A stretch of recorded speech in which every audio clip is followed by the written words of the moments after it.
Welcome to the Des Moines Municipal Housing Agency's Housing Choice Voucher Program briefing session. You've received a letter indicating that you needed to watch this video. You must watch this entire session. You will be given direction during this session indicating your next steps to receiving your assistance. If you are in need of an interpreter for this session, please contact our office at 515-323-8950 for further instructions. Home Inc. Home Inc. is a company that helps with any landlord-tenant disputes that you may have.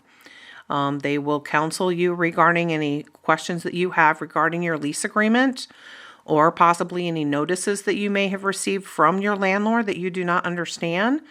Home Inc. counsels and is very aware and knowledgeable regarding the tenant-landlord laws of Iowa. Their phone number to contact is 243-1277. The Family Self-Sufficiency Program, we call FSS for short.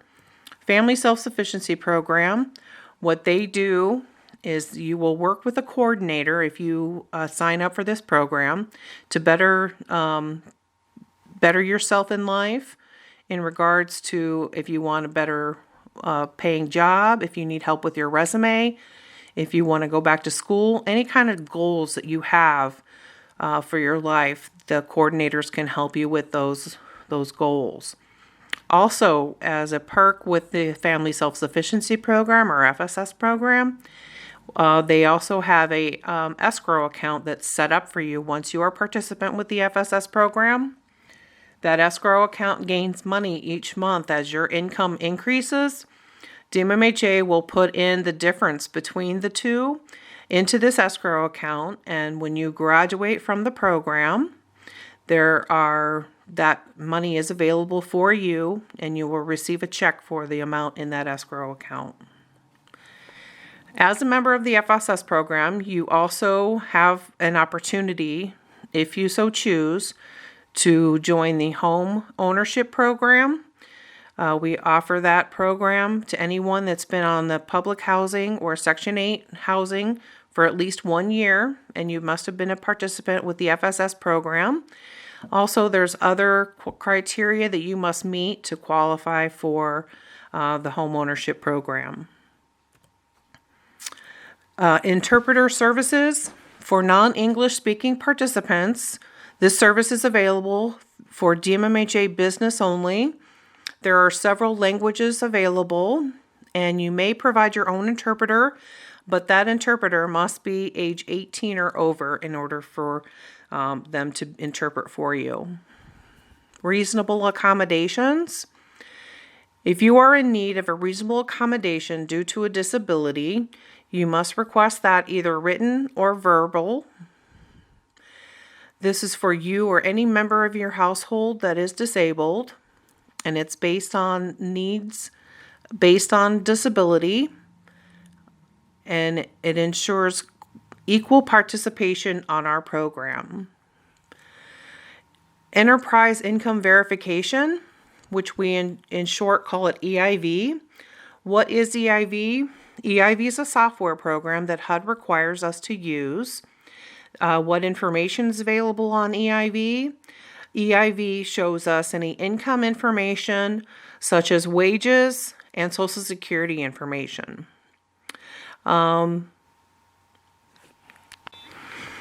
We access this information anytime that you have reported any changes to your employment or into your income. We also do this annually at your recertification process, which will be discussed later. And also, it does help us find unreported income, because unreported income in our agency is fraud. Family obligations. All adult participants must sign and agree to certain obligations and responsibilities of the program. These are basically the rules of our program that we require you to adhere to. For DMMHA staff, please be respectful of all DMMHA staff. You must not threaten abuse or violence towards DMMHA staff. Housing case managers do have large caseloads, so we please ask that you be patient and you please refrain from repeated phone calls. Identification and certification, citizenship. You must provide DMMHA with proof of citizenship or eligible immigration status. You must provide Social Security cards for all members of your household to be site verified by DMMHA. Appointments and documents. Anyone 18 or older must attend all scheduled appointments. Information you supply must be true and complete. All forms must be signed by all adults in the household. Reporting changes. Any changes that you have while you are a participant on the program must be in writing. No changes will be accepted via phone or via email, and you have 14 days to report any changes that you have. How to report a change? It is your responsibility to report all income changes in writing, and you must provide documentation of that change.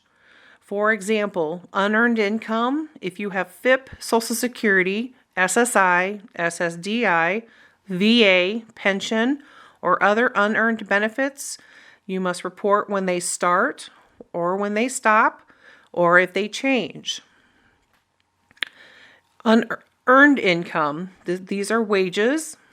When you stop working, receive an increase in pay or decrease in hours or change employers. You must report that within 14 days. Other changes is if someone moves out of your unit. When in doubt, always please report changes in writing within 14 days. Examples of income changes. An income change could be because of an increase, a decrease, or changes of the source of income. We need to know where you're working or where your income is coming from at all times. For example, if your FIP begins or ends, please report that within 14 days. Social Security, SSI, SSDI benefits begin or end, or you have an income increase or decrease from your Social Security. You stop employment or change jobs. Changes in your benefits, such as any Social Security, SSI, or pensions, unemployment benefits, FIP or child support, must include benefit letters, notice of decision, or printouts from the source of the income to support that documentation that you are requesting a change of your rent. DMMHA is required to verify the reported change, which includes you getting documentation from the source and providing it to this agency. Again, it is your responsibility to provide us documentation regarding any changes that you have in your income. The recertification process. When you report a change in the household to Des Moines Municipal Housing Authority, this process includes requesting that you provide verification of the income change from the source. If your change results in an increase in your portion of the rent, you will be provided a 30-day notice of that change unless informed by DMMHA that you have forfeited that right to a delay in providing requested information to DMMHA. If your change results in a decrease in your portion of the rent, the change will take place the following month, as long as the information you provide is done in a timely manner. Other expenses or changes. Childcare. If you are paying out of pocket for any expenses for childcare so that you can work or look for work or attend school, you must provide verification of these expenses. Medical deductions. If you are 62 or older or a disabled person, you may be eligible for medical deductions for out-of-pocket expenses. If you'd like DMMHA to consider these expenses, you must provide verification to DMMHA of those expenses. Post-secondary education, you must notify DMMHA if any household member enrolls or leaves an institution of higher education. Fraud, bribery, and criminal acts. You must not commit any fraud, bribery, or any criminal acts in connection with any federal housing program. The Section 8 program is a federal program. We do receive our funding through the Housing and Urban Development, which is a federally subsidized program. Criminal activity. If anyone in your household or a guest engage in criminal activity, your housing assistance may be terminated. This includes, but is not limited to, a crime that threatens the health and safety of others, right to peaceful enjoyment of your neighbors, drug-related criminal activity, violent criminal activity, and alcohol abuse. Termination, regardless of the location that the charges were found, and we also use a preponderance of evidence for our termination process. Postal mail. You must be able to receive mail at the unit address that you are residing under the Section 8 program. DMMJ does not mail to post office boxes. Only approved household members may receive mail at the unit address. Multiple subsidy. You may not receive additional rental subsidy from any federal, state, or local program at the same time that you receive any Section 8 assistance.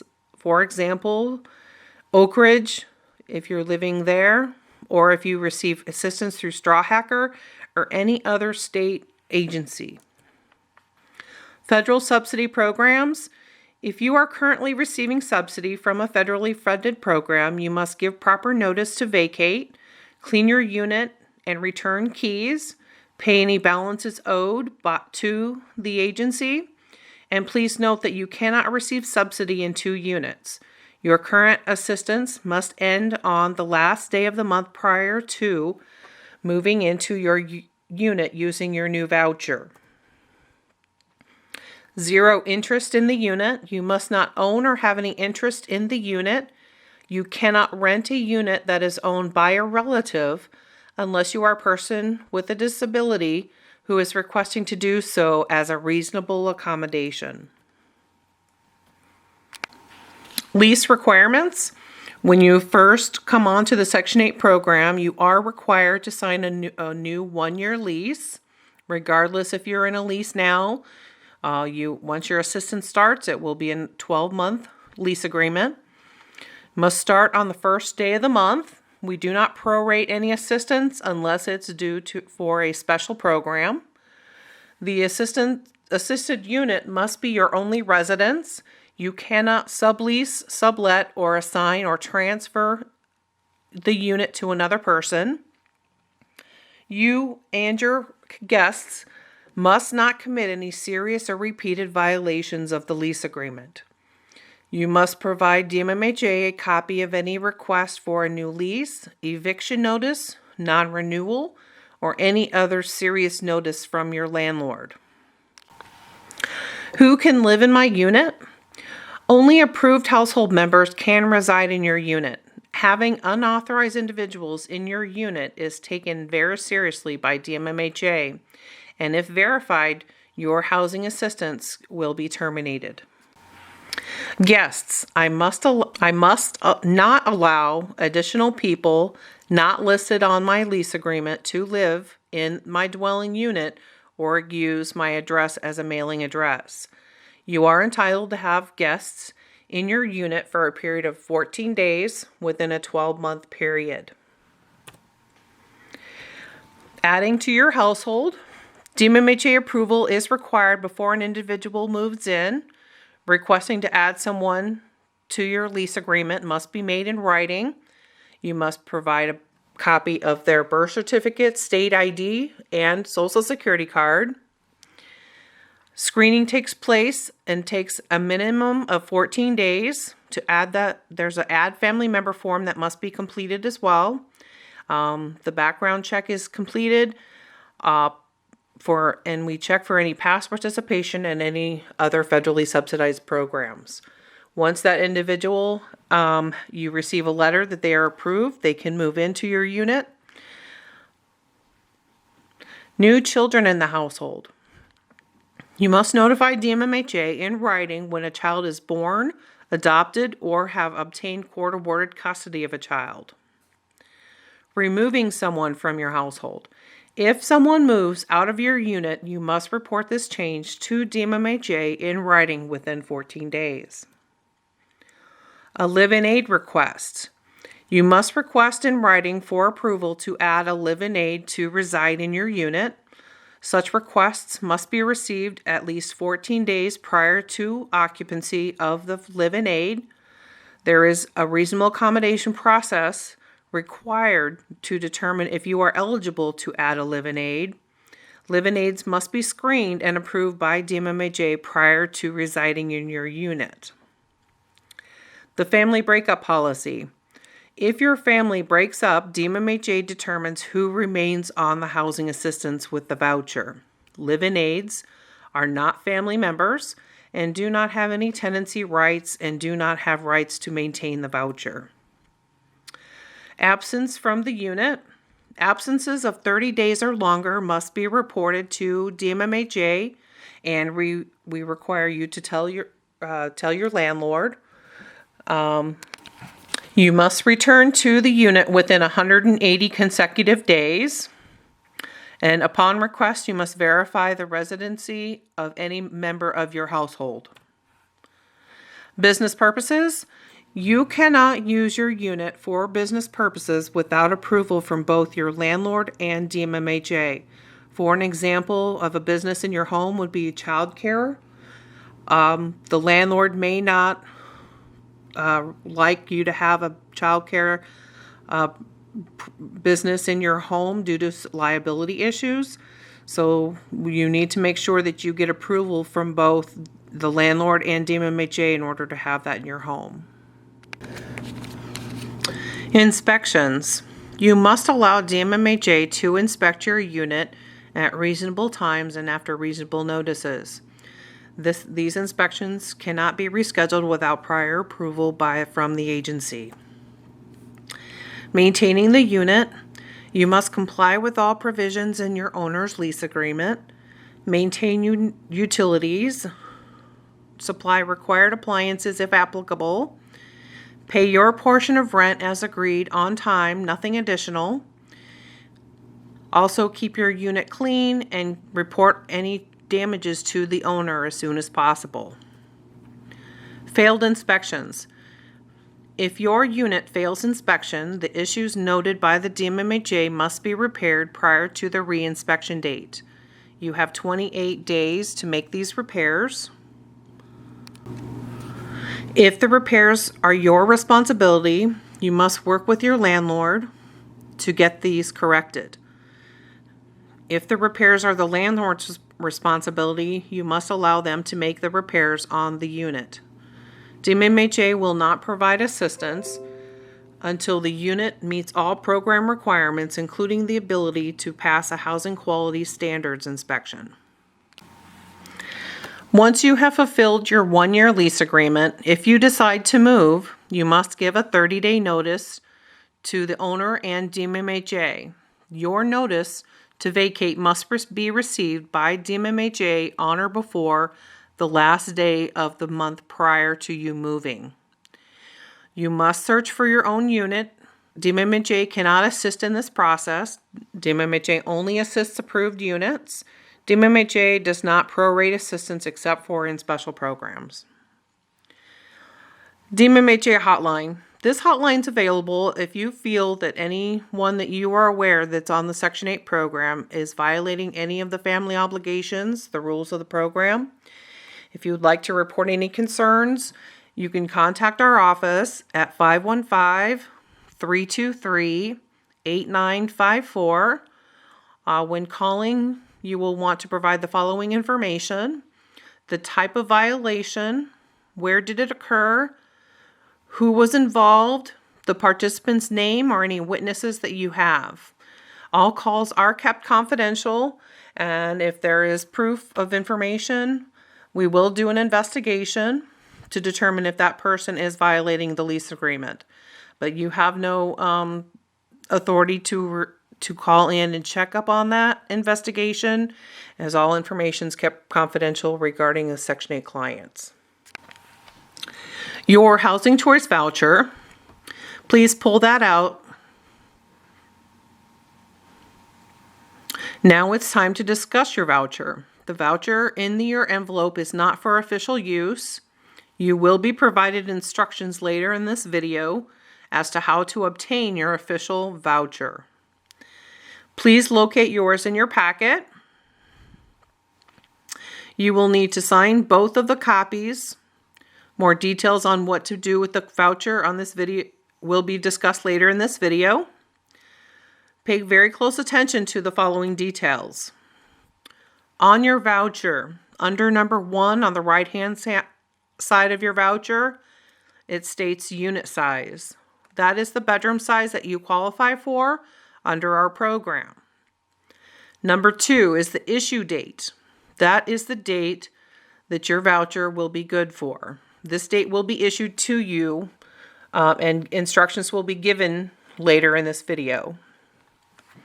The date the voucher expires, that date is 120 days from the issue date for all regular vouchers.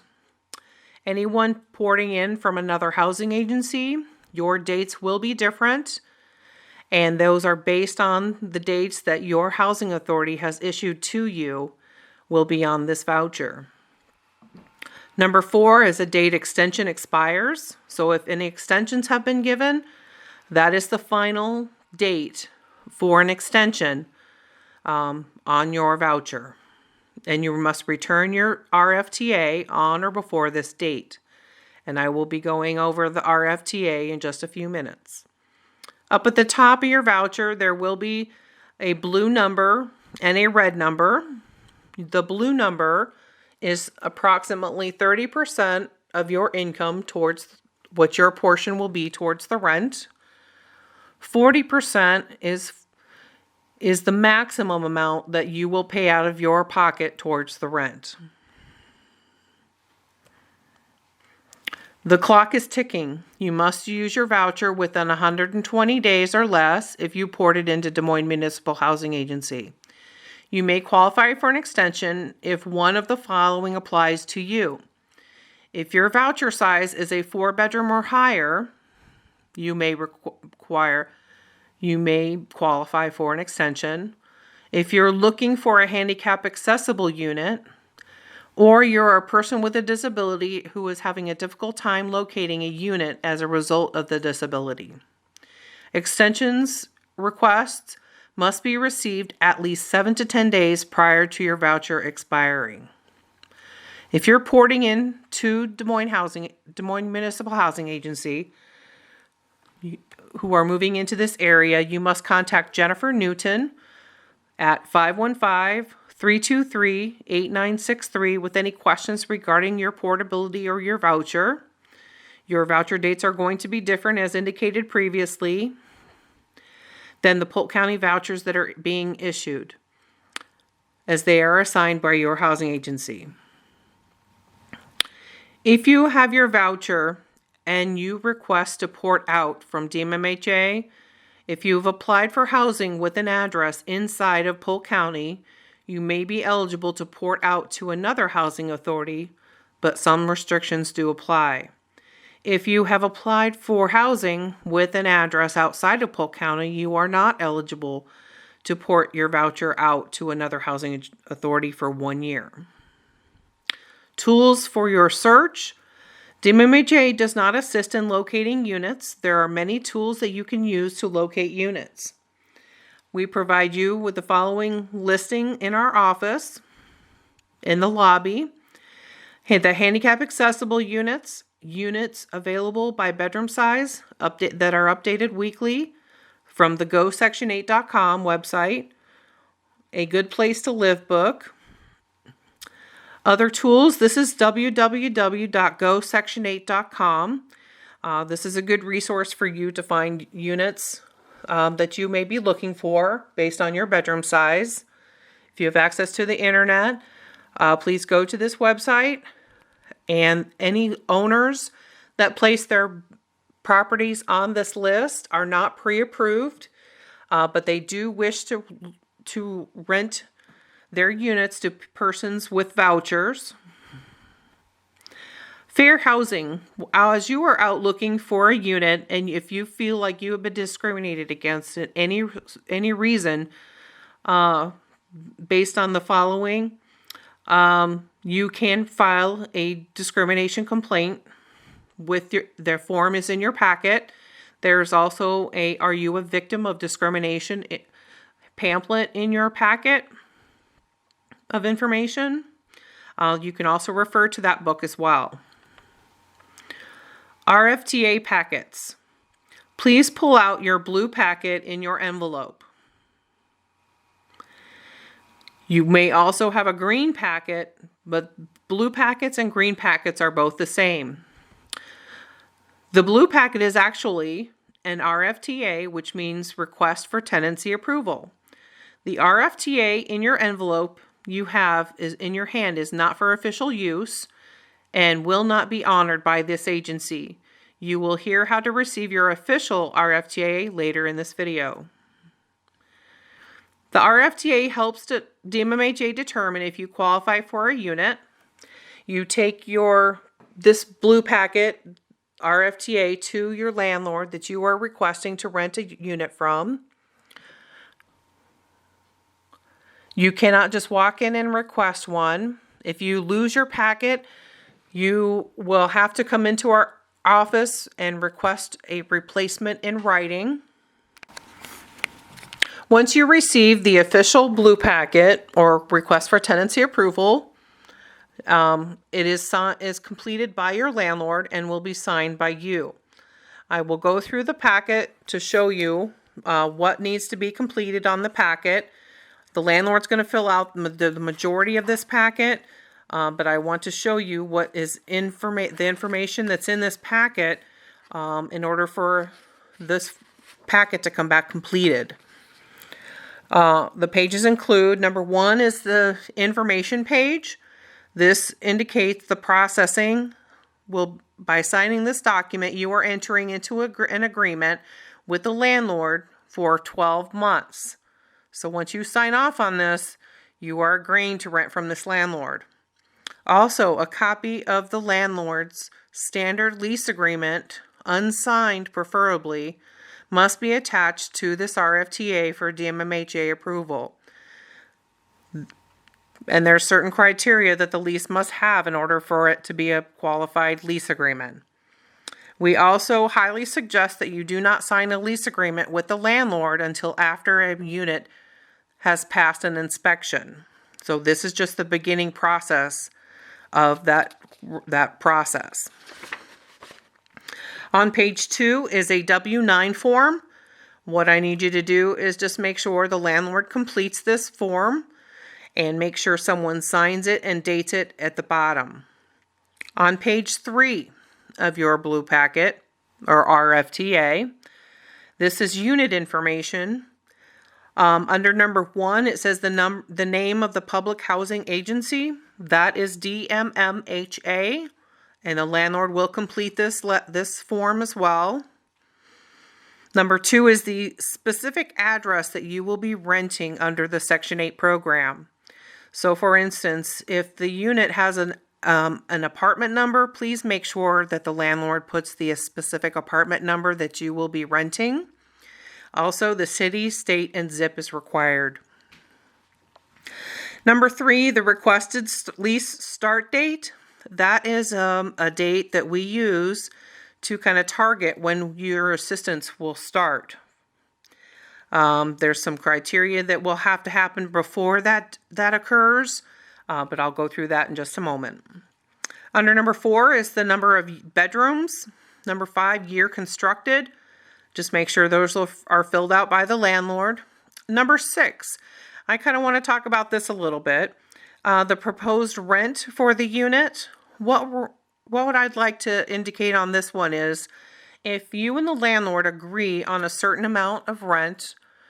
For example, if I go out with my blue packet to the landlord and we agree upon a 1-bedroom unit renting at $650 per month, I'm going to make sure that the landlord puts under number 6 the $650 for that 1-bedroom unit that we just negotiated.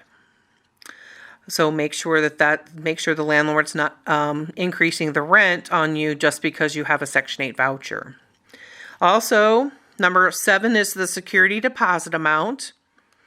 The security deposit amount will be your responsibility.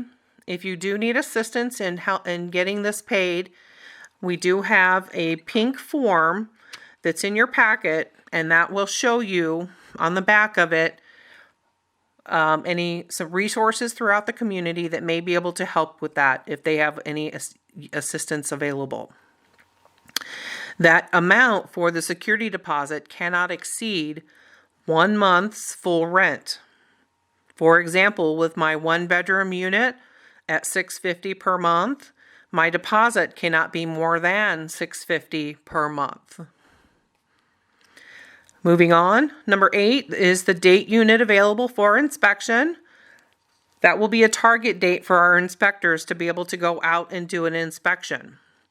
The structure type, I want you to make sure that the landlord completes either single family detached, semi-detached for duplexes, a row house, townhouse, or low-rise apartment, or high-rise apartment. One of those must be marked under structure type. Also, if there is additional subsidy for this unit, the landlord will mark one of the boxes below under number 11, the utilities and appliances. Please make sure under the heat, the cooking, and the water heating that the landlord chooses either gas or electric.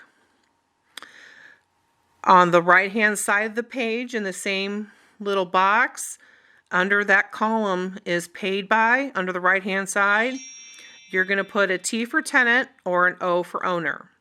Or the landlord will, excuse me. So is the heat going to be paid by the tenant or is it going to be paid by the owner? So on through that paid by column, you will see T or an O for who's responsible for paying what utility.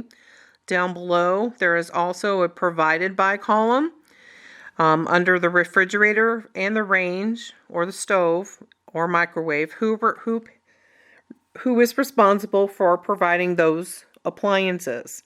Is it going to be a T for tenant or O for owner? Moving to the next page, on page 4, up at the top under number 12, the owner certification. There are some owners that must complete this. The landlords that are responsible for completing that form will typically understand that they will need to do so. Down at the bottom on the left-hand side will be where the owner is going, or the landlord is going to sign and agree to rent this property to you for a period of 12 months. On the right-hand side, you will print your name, sign your name. Please provide a current address of where you are getting your mail or where you are living, one of the two. Please provide a working telephone number and the date that you are signing off on this blue packet. That once you sign off on this, you agree to rent that property from that landlord for a period of 12 months. On page 5, this is the owner-landlord will complete this one as well. This is information regarding who the check will go to, are pets allowed, any additional charges. Regarding additional charges, we do have where you can pay a side payment agreement for certain items. For example, if you want to rent a garage or if you want to pay to have a pet in your unit, you can do what we call a side payment agreement for these amounts. Also, there is owner supplied amenities checklist. These are different items that are available in your unit or in your complex if you're renting an apartment. Also, the air conditioning is the air conditioning central, window, wall, or none. Make sure the landlord completes that. And then down further below, some more information about your unit. So the RFTA process begins with you. This blue packet or green packet that you have in your hand, once you receive it, you will take to that landlord.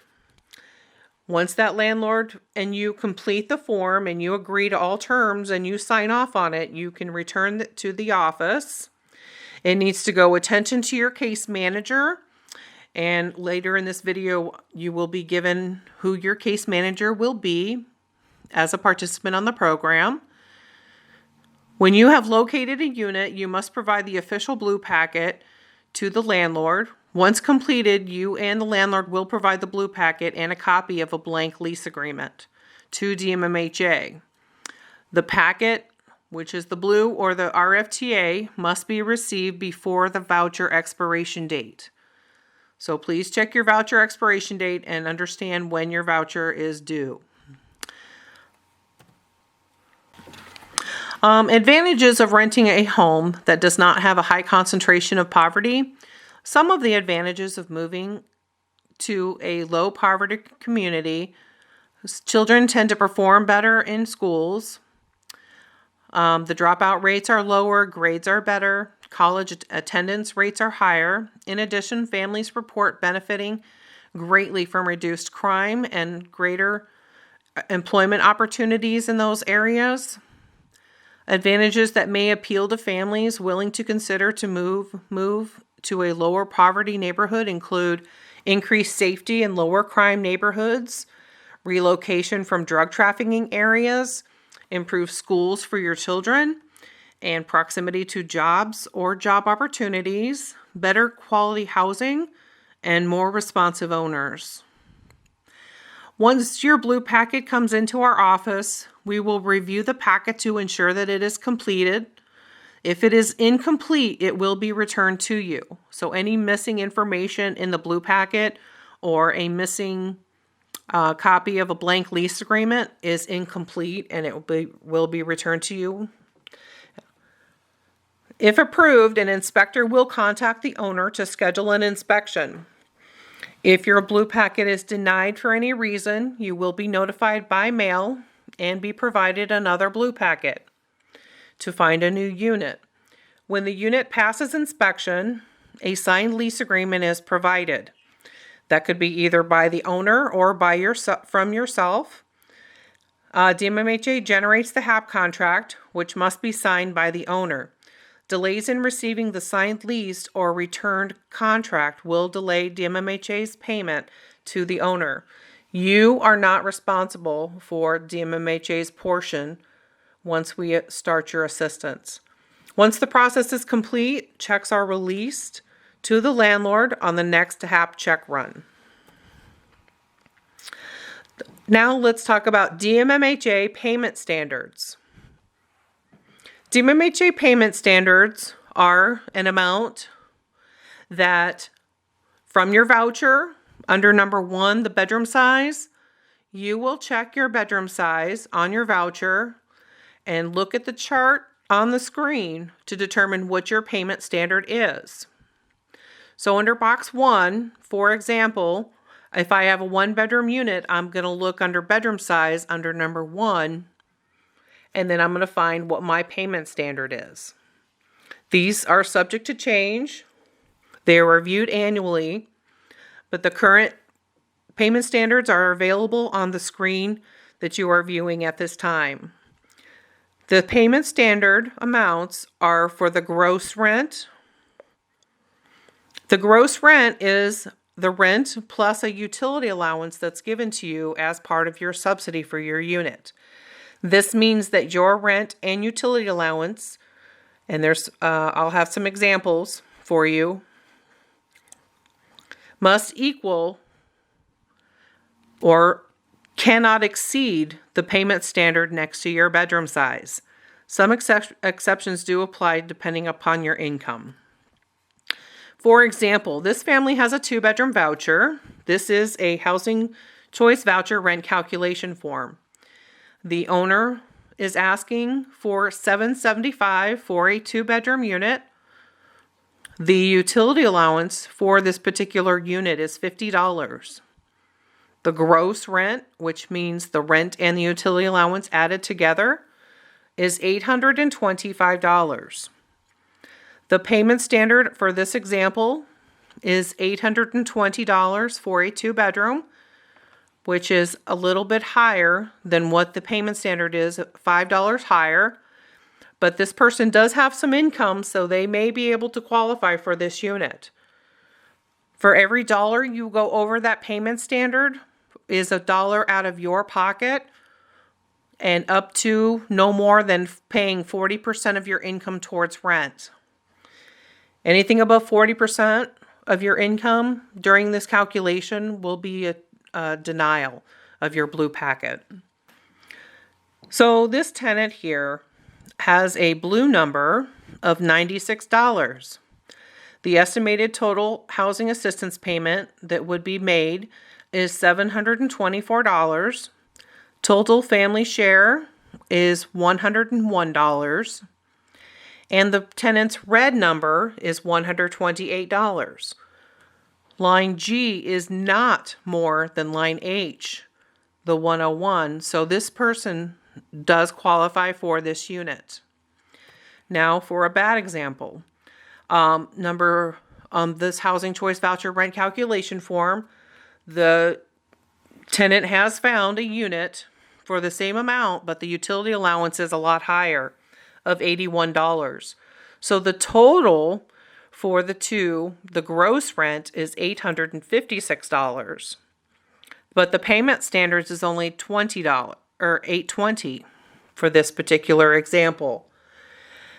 If I do my calculation down below, G is more than line H. G is 132, line H is 128. So therefore, this client does not qualify for this 2-bedroom unit due to it being over the payment standard, not having enough income to qualify. The different types of inspections that you will incur while you're on the program. The very first type is the entry inspection. That's what will occur once you turn that blue packet in. That will,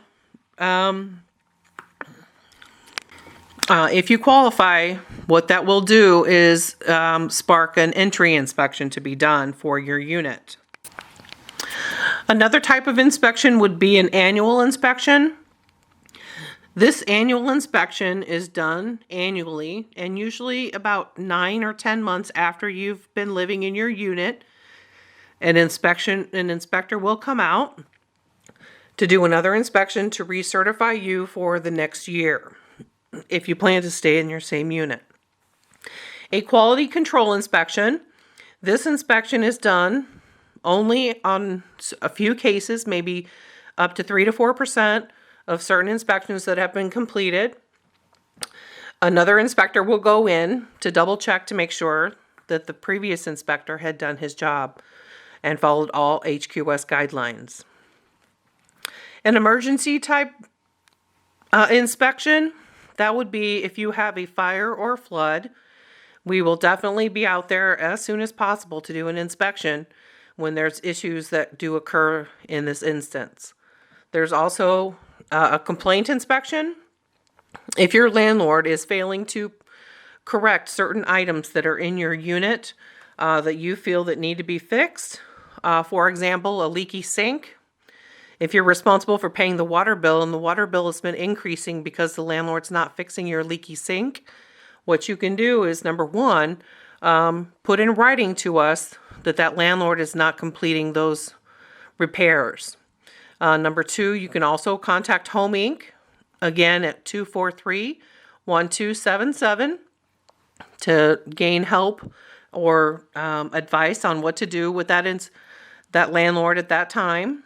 And then we can go out and do an inspection on that complaint inspection. HUD tenancy addendum. There are additional requirements under the Housing Choice Voucher Program. These are under the HUD tenancy addendum. With your lease agreement, HUD's tenancy addendum supersedes or takes place of any other agreements in a court of law. Owner must abide by HUD contract. Housing case managers. Below are the housing case managers that will be assigned to you based on your last name.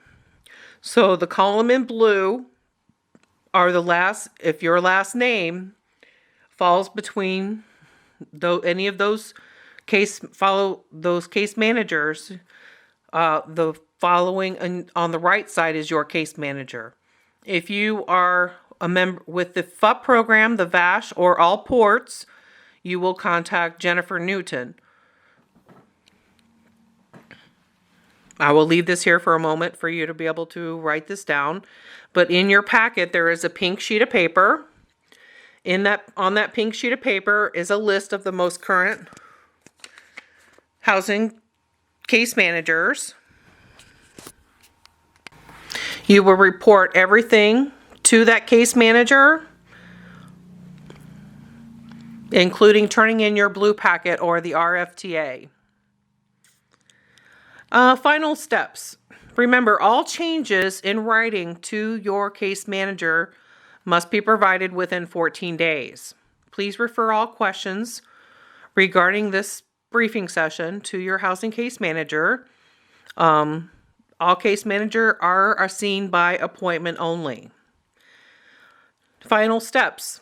Still, you have now completed the Housing Choice Voucher briefing session video. The following steps need to be made need to be completed by you in order to receive your official blue packet or green packet and official voucher. Please contact Dave at 515-323-8966, and he will work with you to determine how you would prefer to receive those official documents.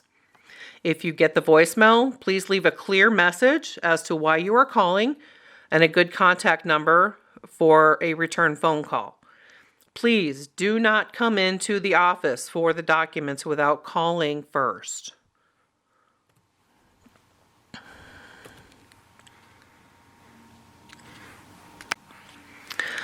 And thank you for attending the Housing Choice Voucher briefing session. Please, if you have any questions, please contact your housing case manager. Thank you.